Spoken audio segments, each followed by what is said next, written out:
좋은 교회, 좋은 TV. 오늘 말씀은 모세가 장성한 후에라는 말씀으로 시작을 합니다.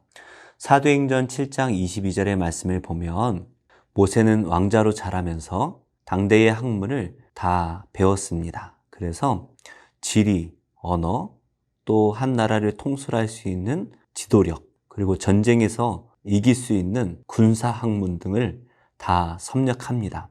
그래서 왕으로서의 자격을 갖추고 지도자로서의 자격을 갖춘 것이죠. 이렇게 모세가 40년 동안 장성하면서 이스라엘 백성들을 이끌 수 있는 지도자로 충분한 조건을 갖게 됩니다.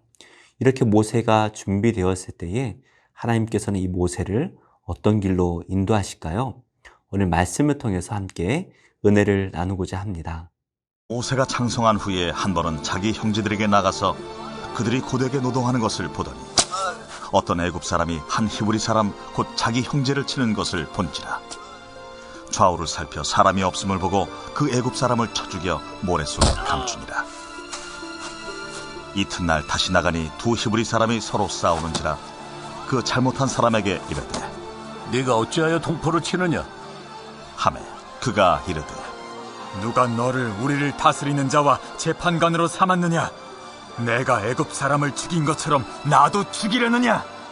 모세가 두려워하여 이르되 일이 탈로 되었도다. 바로가 이 일을 듣고 모세를 죽이고자 하여 찾는지라. 모세가 바로의 낯을 피하여 미디안 땅에 머물며 하루는 우물 곁에 앉았더라.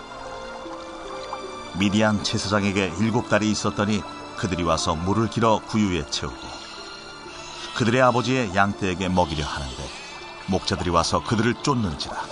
모세가 일어나 그들을 도와 그 양떼에게 먹이니라. 그들이 그들의 아버지 루엘에게 이를 때에 아버지가 이르되 너희가 오늘은 어찌하여 이같이 속히 돌아오느냐? 한 애굽 사람이 우리를 목자들의 손에서 건져내고 우리를 위하여 물을 길어 양떼에게 먹였나이다. 그 사람이 어디에 있느냐? 너희가 어찌하여 그 사람을 버려두고 왔느냐? 그를 청하여 음식을 대접하라. 모세가 그와 동거하기를 기뻐하며 그가 그의 딸 십보라를 모세에게 주었더니 그가 아들을 낳음에 모세가 그의 이름을 게르솜이라 하여 이르되 내가 타국에서 나그네가 되었습니다. 여러 해 후에 애굽 왕은 죽었고 이스라엘 자손은 고된 노동으로 말미암아 탄식하며 부르짖으니 그 고된 노동으로 말미암아 부르짖는 소리가 하나님께 상달된지라. 하나님이 그들의 고통 소리를 들으시고 하나님이 아브라함과 이삭과 야곱에게 세운 그의 언약을 기억하사 하나님이 이스라엘 자손을 돌보셨고 하나님이 그들을 기억하셨더라. 오늘 말씀은 11절의 말씀으로 시작을 합니다. 모세가 장성한 후에 한 번은 자기 형제들에게 나가서 그들이 고되게 노동하는 것을 보더니 어떤 애굽 사람이 한 히브리 사람 곧 자기 형제를 치는 것을 본지라. 사도행전 7장 23절 말씀을 보면 이때가 모세가 40세가 되었을 때다라는 것을 말씀하고 있는데요. 이 장성하다라는 것은 성장하다, 또 강력하게 된다라는 의미를 가지고 있어요. 그러니까 모세가 겉으로만 성장한 것이 아니라 한 나라를 이끌 수 있는 왕자의 교육을 잘 받았고 이스라엘을 충분히 이끌 수 있는 강력한 지도자로 준비되었다라는 것을 알 수가 있습니다. 우리는 이러한 모세를 보면 이제 모세가 이스라엘을 충분히 이끌 수 있겠구나라는 것을 생각하게 되지요. 근데 우리의 생각과 하나님의 생각은 조금 달랐던 것 같아요. 모세가 자신의 형제들, 곧 이스라엘 백성들에게 갔는데요. 그들이 고되게 노동하는 것을 보고 마음이 아팠던 것 같습니다. 그런데 한 애굽 사람이 한 히브리 사람, 곧 자기 형제를 치는 것을 보았어요. 그래서 우리가 읽을 이 말씀을 보시면 치다, 쳐 죽여, 싸우다, 죽이고 또 죽이려 한다. 이렇게 치고 죽이는 말들이 자꾸 반복되어 나오는데요. 아직은 모세도 이스라엘 백성들도 준비가 되지 않은 것 같아요.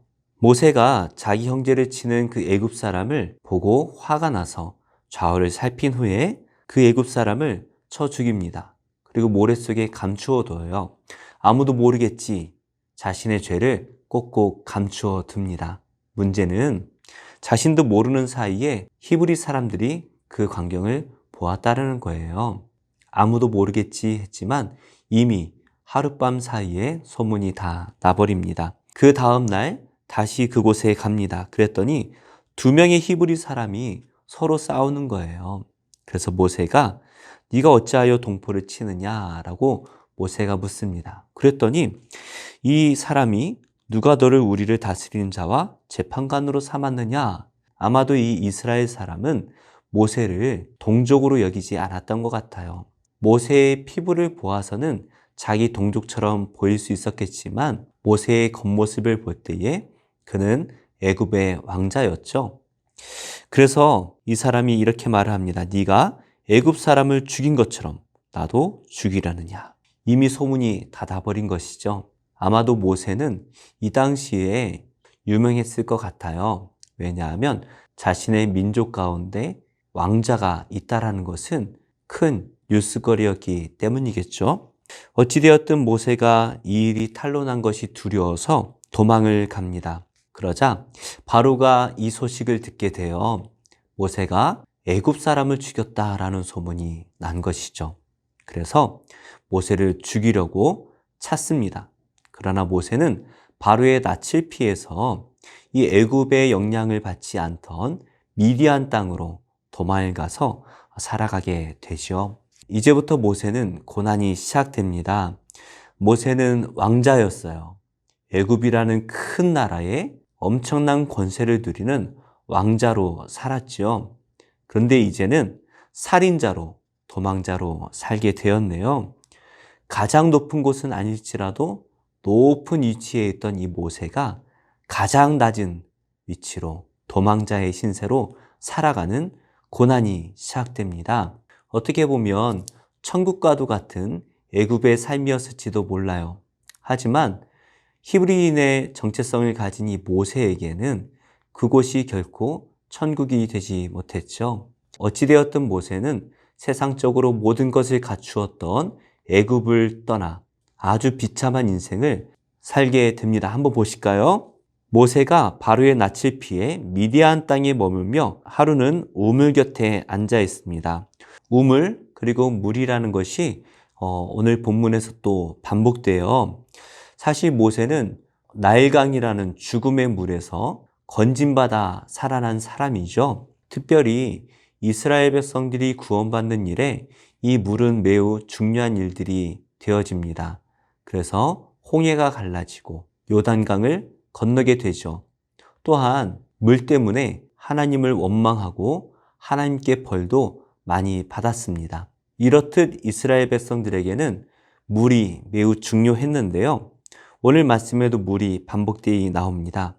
그런데 우리가 우물 곁을 생각하면 이삭이 아내를 만난 곳, 또 야곱이 아내를 만난 곳을 생각할 수가 있어요. 모세 또한 이 우물 곁에서 러브스토리가 시작이 됩니다. 미디안 제사장에게는 7명의 딸이 있었습니다. 이 딸들이 물을 길어서 구유에 채우고 자신의 아버지의 양떼들을 먹이려 합니다. 근데 문제가 생기죠. 다른 목자들이 와서 이 여인들을 내쫓는 거예요. 아마도 자신들의 양을 먼저 먹이려 했거나 아니면 텃세를 부리는 것일지도 모르겠습니다. 어찌되었든 이 광경을 본 모세는 이 여인들을 도와서 그 양떼들이 물을 마실 수 있도록 도와줍니다. 그러자 이 여인들은 아버지에게 찾아가죠. 그런데 아버지가 깜짝 놀라요. 왜냐하면 어찌하여 이같이 속히 돌아오느냐. 평소 같으면 쫓겨나고 쫓겨나서 맨 마지막에 물을 마시게 하고 늦게가 되어서 돌아왔을 것인데 오늘은 일찍 돌아온 것이죠. 아버지의 질문에 이 여인들은 모세가 자신들을 도와서 우물물을 먹게 했다라고 말을 해주죠. 그러자 아버지가 그 사람이 어디 있느냐, 어찌하여 그 사람을 버려두고 왔느냐, 빨리 청하여 음식을 대접하라 라고 말을 합니다. 거짓골로 그 먼 길을 달려왔을 이 모세를 미디안 제사장이 영접하게 됩니다. 그래서 모세가 그곳에 동거하기를 기뻐하자 그의 딸 십보라를 모세에게 주어 결혼하게 합니다. 그래서 모세가 그곳에서 아들을 낳고 그의 이름을 게르솜이라 이름을 짓는데요. 이 게르솜의 뜻이 나그네가 되었다라는 의미를 갖게 되죠. 모세는 이제 이곳에서 나그네의 생을 살게 됩니다. 어떻게 보면 이스라엘 백성들의 여정과 매우 비슷한 것 같아요. 야곱이 기근을 피해서 애굽에 왔을 때에 400년 동안 나그네의 삶을 살게 됩니다. 사실 나그네의 삶이지만 종으로 살게 되었죠. 어찌되었든 모세는 이곳에서 40년 동안 나그네의 삶을 살게 되네요. 이렇듯 하나님의 백성들이 죄를 지음으로 말미암아 타국에서 나그네의 삶을 살게 됩니다.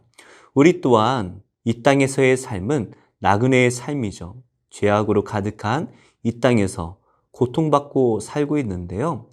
우리는 이 고통을 두려워할 필요가 없습니다. 왜냐하면 우리는 이곳에서 영원히 살 것이 아니기 때문이죠. 우리는 이 세상에 살면서 고된 것도 잠시뿐이고 즐거운 것도 잠시뿐입니다. 우리는 세상의 백성이 아니라 오직 영원한 하나님 나라의 백성으로 살아갈 것이기 때문이죠. 그래서 우리는 이 땅에 안주할 것이 아니라 영원한 하나님 나라를 소망하며 이 땅에서도 하나님 나라의 삶을 살아가야 하는 것이죠. 이렇게 모세가 타국에서 나그네의 삶을 살고 있는 동안 이스라엘 백성들 또한 애굽에서의 이 종살이가 너무나 힘이 들었던 것 같습니다. 여러 해가 지났다고 해요. 그러자 이스라엘 자손들은 고된 노동으로 말미암아 탄식하며 부르짖으니 그 고된 노동으로 말미암아 부르짖는 소리가 하나님께 상달되었다라고 말씀하고 있네요. 물론 이전에 이스라엘 백성들이 하나님께 기도했을 거예요. 부르짖었을 거예요. 그런데 아직은 하나님의 때가 되지 않은 것 같습니다. 그러나 이 부르짖는 소리들이 모여 하나님께 상달되므로 이제 하나님의 때가 가까이 왔음을 우리가 알게 되네요.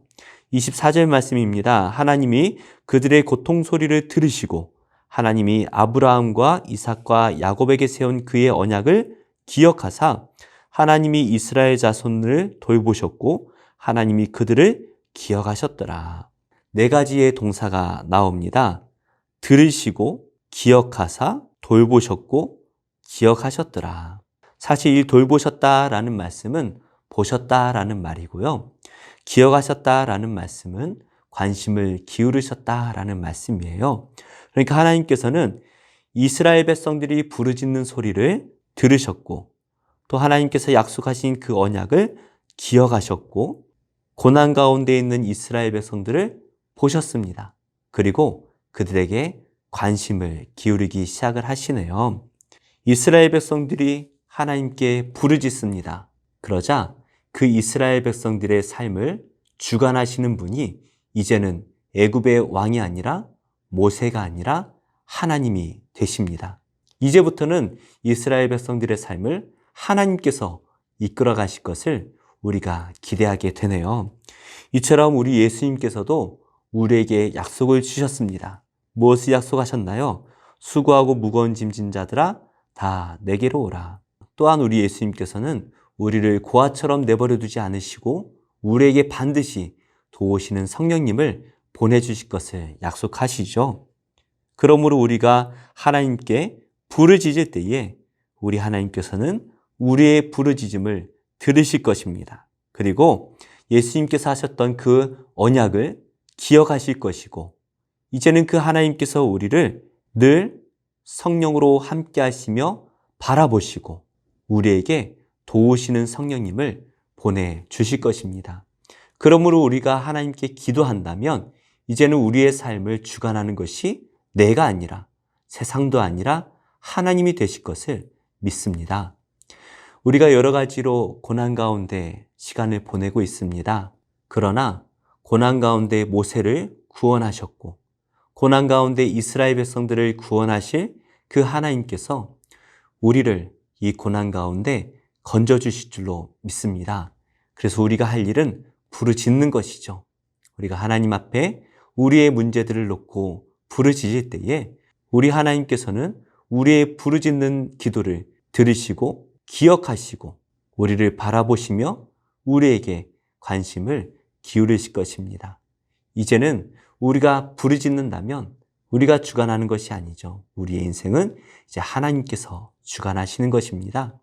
그 하나님을 바라보며 부르짖음으로 그 하나님께 우리의 인생을 내어 맡겨드림으로 이제는 하나님께서 나의 인생을 주관하시는 복된 인생, 하나님 나라의 백성으로 살아가시는 우리 모든 성도님들이 되시기를 예수님의 이름으로 축복합니다. 나를 지으신 주님, 내 안에 계셔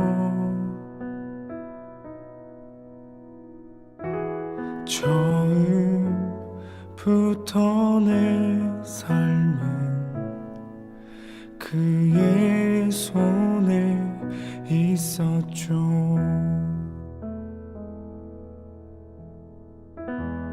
그는 내 아버지,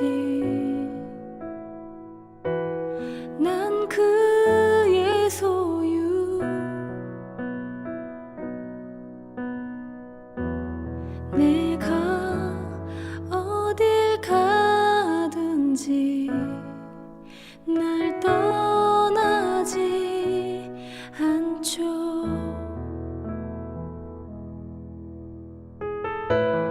내 이름 아시죠. 내 모든 생각도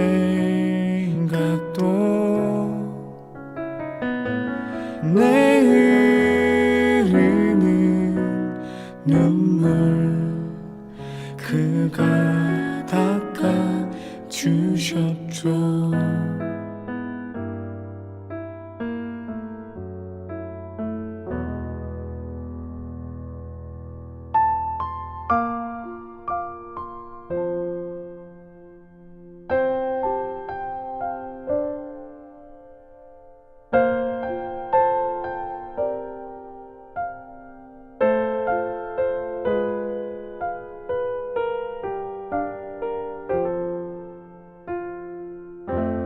그는 내 아버지,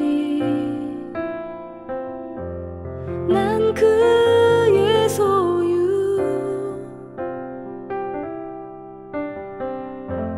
내가 어딜 가든지 날 떠나지 않죠.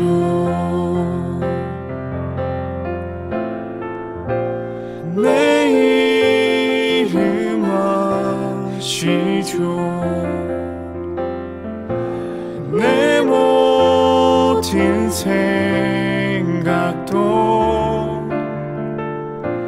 내 흐르는 눈물 그가 닦아 주셨죠. 내 이름 아시죠. 내 모든 생각도 내 흐르는 눈물 그가 닦아 주셨죠.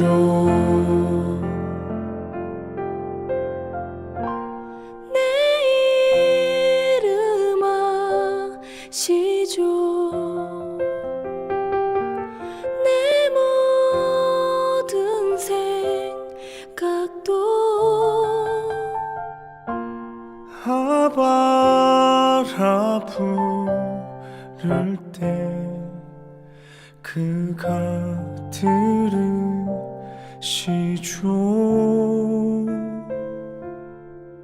그가 들으시죠.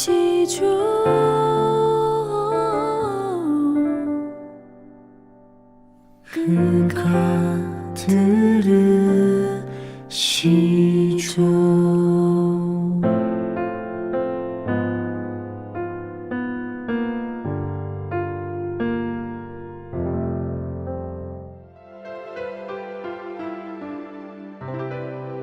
좋은 교회, 좋은 TV.